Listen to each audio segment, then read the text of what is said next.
I'm Meg Ryan. I work with the Utah League of Cities and Towns. I am the Senior Land Use Planner, which just means gray hair, and I have been with them for over 20 years. First of all, I just want to say thank you to the Utah chapter and all its members for this award. And I think that one of the most rewarding things, hands down, in my professional career has been the people. Inside my organization and outside, the elected and appointed officials and the planners.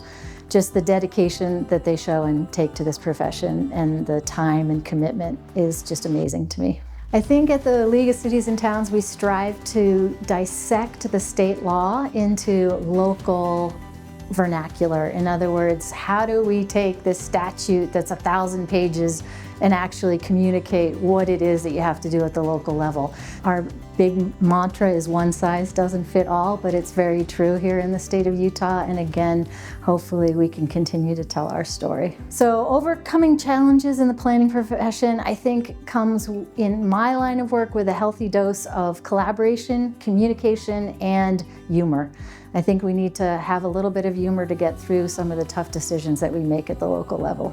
So again, advice to younger planners. First of all, thank you. Thank you for coming into the profession. I hope you continue the legacy. The critical thinking that you bring to our profession brings balance. And I can encourage you to continue to tell our story. What do I mean by that? Our story at the local level. What kind of community we're building and shaping. No matter if you're stamping a permit plan at the building department counter or if you're before the city council advocating for housing policy, it all matters. And it's really important to keep telling our story so that we can continue to create unique communities in the state of Utah.